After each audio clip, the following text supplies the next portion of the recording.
Na sequência, nós deveríamos estudar o capítulo 21,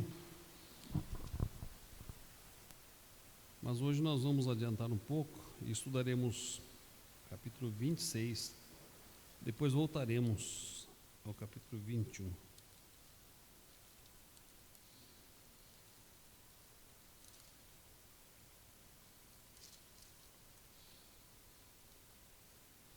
Versículos 1 a 11 do capítulo 26. Deuteronômio 26, 1 a 11. As primícias da terra.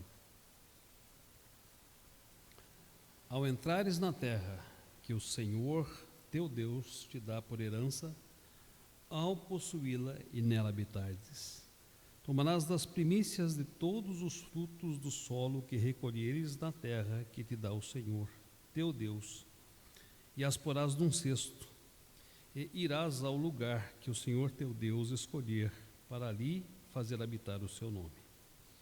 Virás ao que naqueles dias for sacerdote, e lhe dirás: hoje declara ao Senhor teu Deus, que entrei na terra que o Senhor sob juramento prometeu dar aos nossos pais. O sacerdote tomará o cesto da sua mão e o porá diante do altar do Senhor teu Deus. Então testificarás perante o Senhor teu Deus e dirás: Arameu, prestes a perecer, foi meu pai. E desceu para o Egito, e ali viveu como estrangeiro, com pouca gente. E ali veio a ser nação grande, forte e numerosa. Mas os egípcios nos maltrataram, e afligiram, e nos impuseram dura servidão. Clamamos ao Senhor, Deus de nossos pais, e o Senhor ouviu a nossa voz e atentou para a nossa angústia, para o nosso trabalho e para a nossa opressão. E o Senhor nos tirou do Egito com poderosa mão e com braço estendido, e com grande espanto e com sinais e com milagres. E nos trouxe a este lugar e nos deu esta terra, terra que mana leite e mel. Eis que agora trago as primícias dos frutos da terra que tu, ó Senhor, me deste. Então as porás perante o Senhor teu Deus e te prostrarás perante ele. Alegrar-te-ás por todo o bem que o Senhor teu Deus te tem dado a ti e a tua casa, tu, o levita e o estrangeiro que está no meio de ti. Deus nos abençoe e nos ensine através desse texto. Vamos orar. Senhor Deus, nós te damos graças porque estamos na tua casa nessa noite, porque estamos juntos louvando, bendizendo e adorando ao Senhor. E também, ó Deus, porque temos o privilégio de abrir a tua palavra e estudá-la. Pedimos que o teu Espírito Santo abra o nosso coração, o nosso entendimento, nos ilumine e aplique a tua palavra em nós, para que possamos sair daqui com o nosso coração feliz, alegre, mas também, ó Deus, compungido, contrito e disposto a obedecer-te de uma forma melhor, mais profunda, mais consagrada. É o que nós pedimos em nome de Jesus. Amém. Nosso tema hoje é as primícias ao Senhor. O tema dízimos e ofertas é muito discutido hoje. Nessa semana eu li uma declaração na internet, dizia o seguinte: faça uma greve dos dízimos e ofertas e veja qual será a reação do seu pastor. As pessoas geralmente relacionam dízimos e ofertas ao sustento dos pastores. E há muitos hoje, infelizmente, que pregam dízimos e ofertas e muitas vezes utilizam deles para o seu bem-estar, para o seu próprio prazer, para o seu próprio deleite, e utilizam para o seu enriquecimento e para o desfrute sem nenhuma medida. E em virtude destes mercenários, que não podem ser chamados de pastores, as pessoas costumam julgar a todos como se fosse a mesma coisa. Elas costumam generalizar como se todos fossem mercenários, como se todos fossem pessoas que usurpam os recursos da igreja e usam em seu próprio benefício. Quando falamos em dízimos e ofertas, não estamos falando algo que consagramos à igreja. Não estamos falando que é algo que consagramos ao pastor da igreja, mas estamos falando algo que nós consagramos ao Senhor. Mas como nós somos dizimistas e pregamos o dízimo, é importante estudarmos sobre este tema, e esse texto nos dá algumas orientações muito específicas. Antes, perguntemos a nós mesmos o que está em nosso coração quando comparecemos ao altar para trazer ao gasofilácio a nossa oferta ou os nossos dízimos e ofertas. Há no nosso coração preocupação, porque estamos dando o que nos falta? Há no nosso coração avareza, porque julgamos poder empregar melhor esse dinheiro em outras coisas? Estamos meramente cumprindo uma obrigação, e uma triste obrigação imposta pela igreja àqueles que são membros? Estamos consagrando os nossos dízimos e ofertas porque estamos querendo trocar favores com Deus? A Bíblia mostra claramente que não bastam atitudes. Deus requer mais do que atitudes. Ou Deus não bastam os atos apenas, Deus requer mais do que os atos. Lembram seus irmãos que os fariseus depositavam grandes quantias no gasofilácio? De tal forma que as moedas, ao descer pelo percurso sinuoso do gasofilácio, faziam um barulho chamativo enquanto caíam. Eles consagravam os dízimos de todas as coisas, mas lhes faltava algo que era essencial para que a sua oferta fosse aceita por Deus. E o que lhes faltava? É o que nós vamos observar neste texto. Que Deus requer para que nossa oferta, nossos dízimos sejam aceitos perante Ele. Esse texto vai mostrar algumas coisas para nós. A primeira coisa, nós devemos trazer as primícias e não as sobras. O que são as primícias? São as primeiras coisas.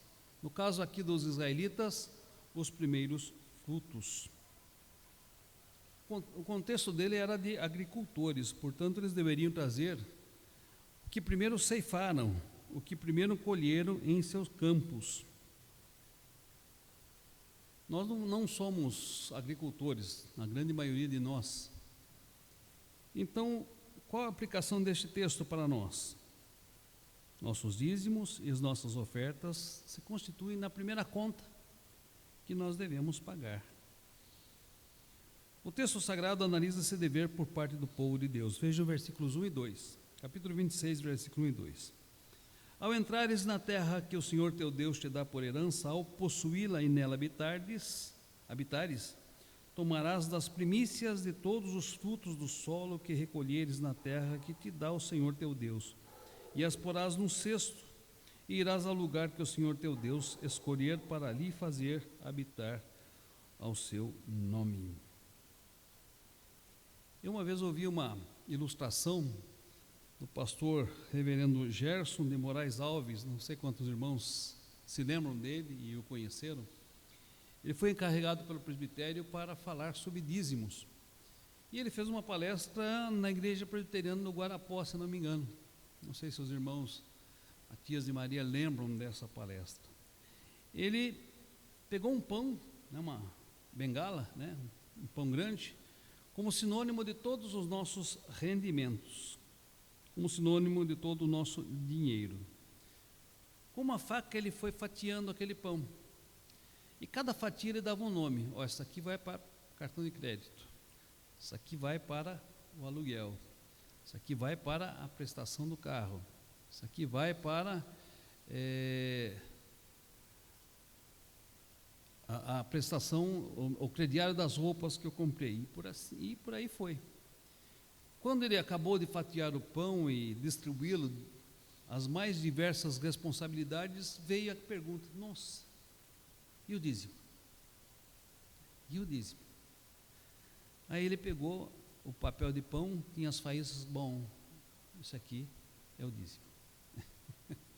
Então, quando nós não nos consagramos, e quando nós não consagramos as nossas primícias, nós corremos o risco de não consagrar a Deus aquilo que lhe é devido, e darmos a Deus tão somente as nossas sobras, ou as faíscas que sobram.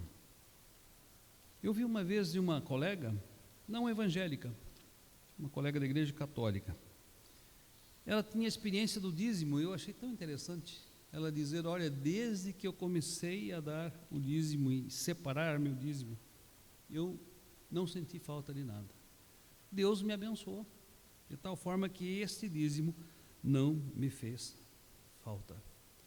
Olha o testemunho interessante de uma pessoa que não é evangélica, mas que resolveu consagrar as primícias ao Senhor. Quando a gente estava no seminário, um professor de língua portuguesa, ele contou uma história, que eu não sei se era verdadeira ou era mera ilustração, de pessoas que moravam na zona rural.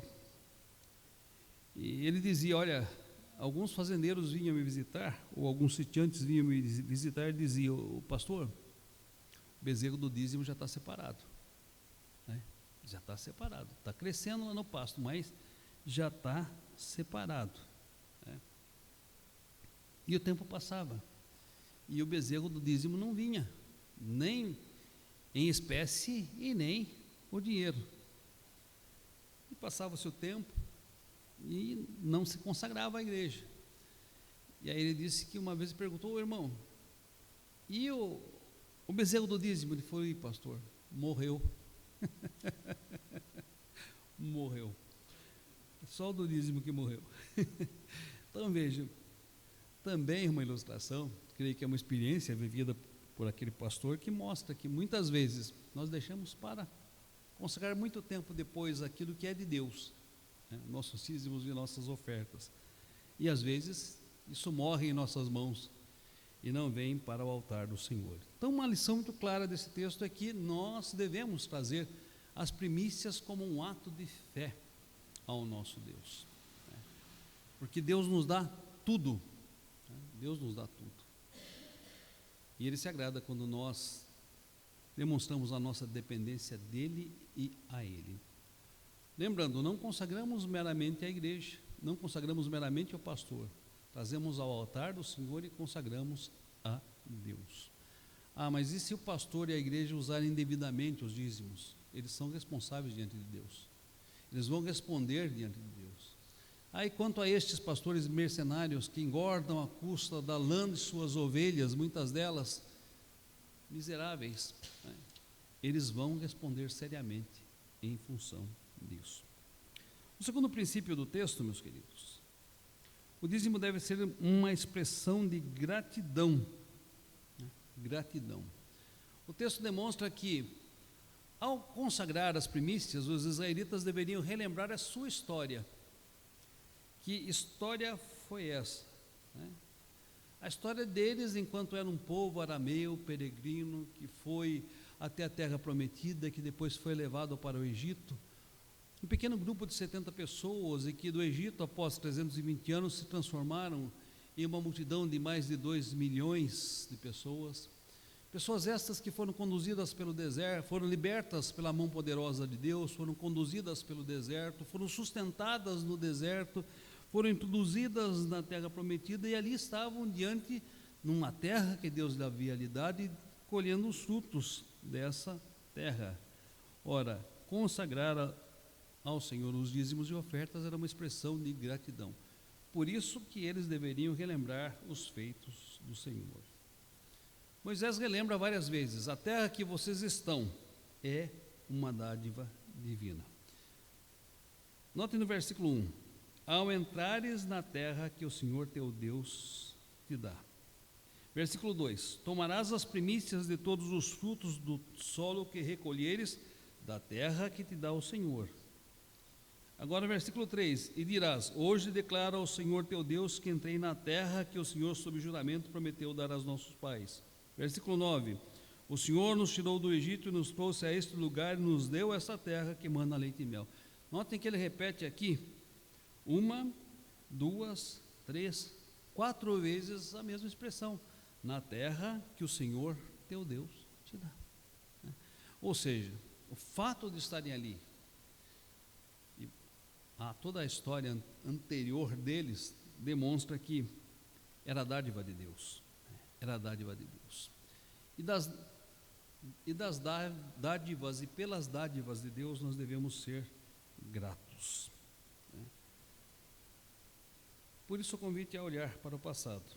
Deveriam relembrar que foram arameus, prestes a perecer, que foram estrangeiros no Egito, que foram maltratados e afligidos com dura servidão, que foram angustiados e oprimidos, e que o Senhor os trouxe a esta terra e deu esta terra a eles. Ao relembrar essa história, certamente o seu coração deveria se encher de gratidão.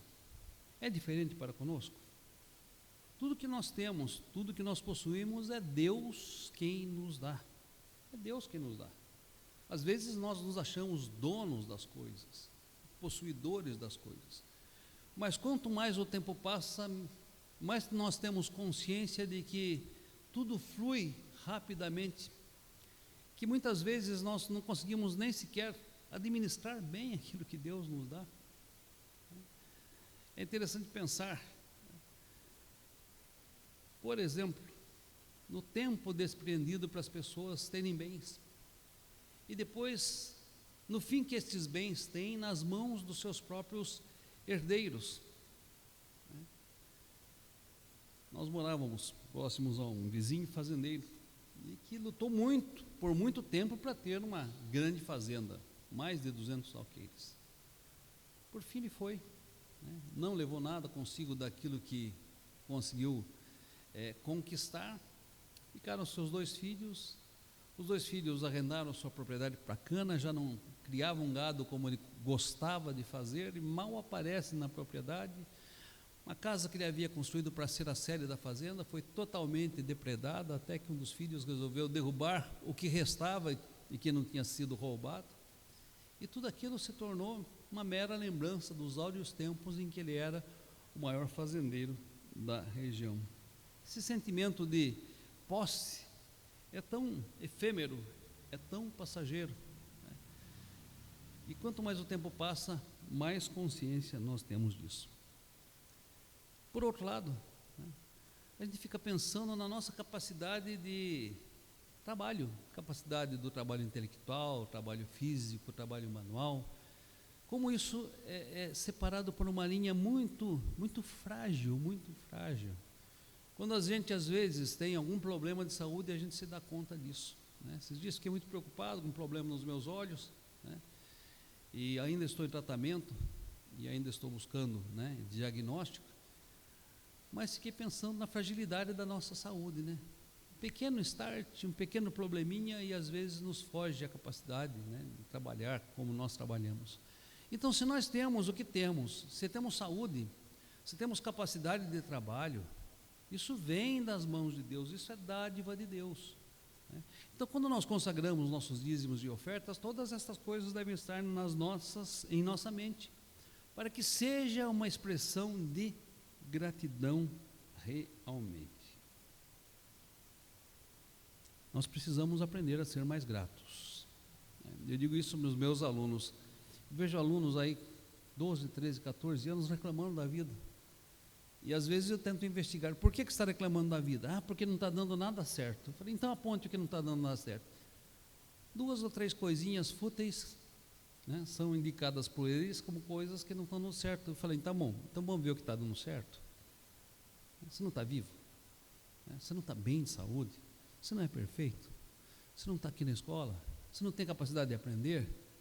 Você não tem capacidade de se locomover? Você não tem uma família que está cuidando de você?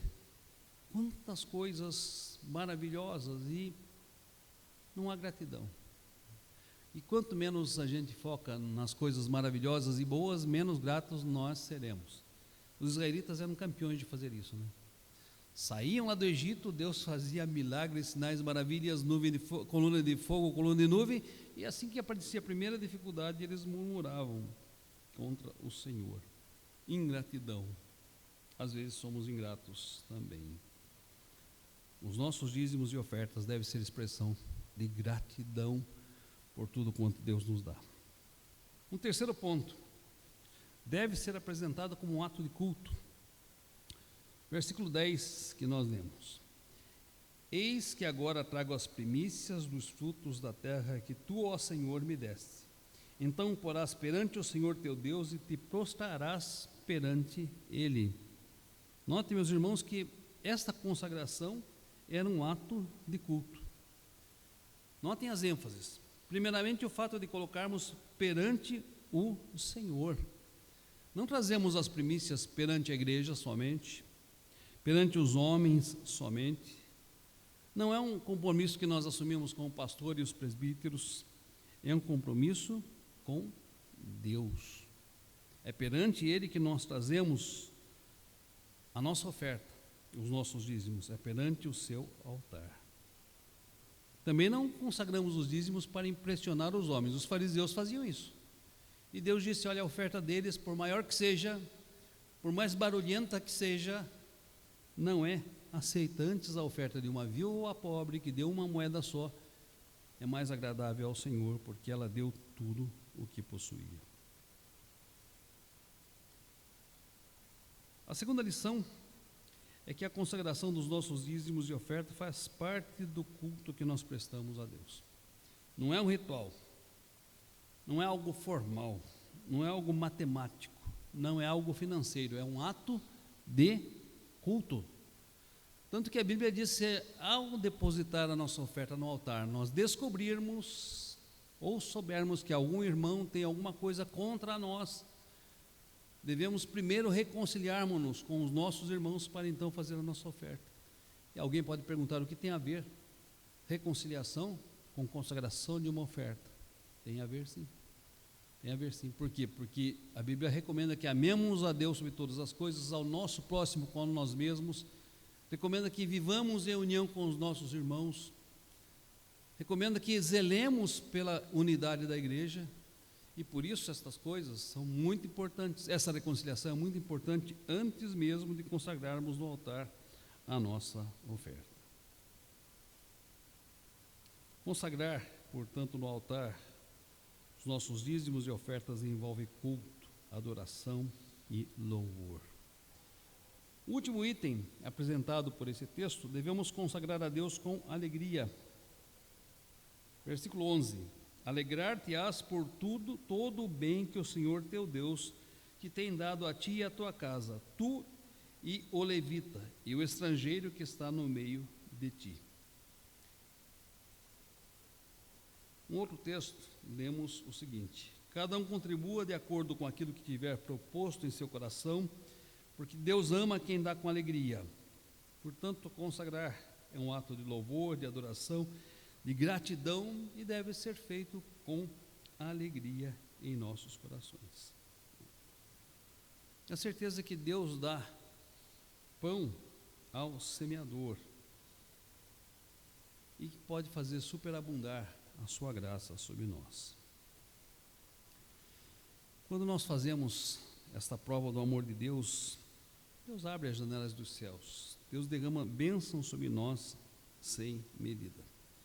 Esses dias eu estava comentando com a Raquel, há poucos dias recebi o convite de uma escola particular para dar aula de história. Com a minha carga horária é impossível neste momento, né? A não ser que eu dê aula de madrugada, mas de madrugada eu preciso dormir. Mas fiquei muito feliz de receber o convite, né? Fiquei grato a Deus de receber o convite. Por quê? Porque estou com quase 60 anos, né? E com quase 60 anos receber uma oferta de trabalho é uma bênção maravilhosa das mãos de Deus. Eu fiquei pensando como Deus tem sido generoso para comigo, gracioso para comigo, né? Como Deus tem derramado bênçãos sem medida na minha vida, né? Diz a Bíblia: transbordarão os nossos celeiros, se encherão de vinho os nossos lagares. Não devemos fazer a nossa consagração dos dízimos e ofertas como mera obrigação, com tristeza em nosso coração. Nem fazer acreditando que estamos trocando algo para Deus. Eu vou semear o dízimo aqui, mas Deus vai me dar em grande abundância. Não é disso que se trata a consagração dos dízimos e ofertas. E muitos têm ensinado isso nos nossos dias. Veja que Deus é o Senhor de todas as coisas, da terra, sobre a terra, Diz o salmista que ao Senhor pertence, né, o mundo e tudo que nele se contém, a terra e os que nele habitam. Dizimar é uma expressão de fidelidade e gratidão para com o nosso Deus. E precisa ser feito numa atmosfera de alegria. E reter o dízimo é reter aquilo que não nos pertence. Malaquias usa uma linguagem muito forte, é roubar ao Senhor. É dizer a Deus que nós não confiamos suficientemente nele para abrir as janelas dos céus, para suprir as nossas necessidades, para proporcionar equivalência entre o quanto semeamos e o quanto vamos colher. Esse texto nos desafia a experimentar a alegria da fidelidade a Deus, consagrando as primícias de tudo quanto Ele nos dá, em sua graça, misericórdia e bondade. Concluindo, irmãos, relembro 3 desafios principais desse texto. Primeiro, reservar as primícias ao Senhor. Ele é o doador de todas as bênçãos que nós recebemos, bênçãos espirituais, bênçãos materiais, e Deus é e tem sido e será fiel para conosco sempre. Em resposta a essa fidelidade, precisamos em gratidão consagrar-lhe o melhor. A nossa história mostra quem é Deus e o que Deus tem feito para conosco. O segundo desafio, devemos cultuar, adorar e agradecer a Deus, fazendo-o também através dos nossos dízimos e ofertas. Devem ser consagrados não por obrigação ou por constrangimento, mas como um ato de culto. Com isto, cultuamos também a Deus. E um terceiro desafio, devemos consagrar nossos dízimos e ofertas com alegria em nosso coração. A Bíblia diz que Deus ama quem dá com alegria. E Deus é poderoso para suprir todas as nossas necessidades em glória. Que Deus nos abençoe e que Deus nos dê esta visão de quanto é importante sermos gratos por aquilo que Ele tem feito e também obedecermos a Ele e sustentarmos a sua obra aqui na terra.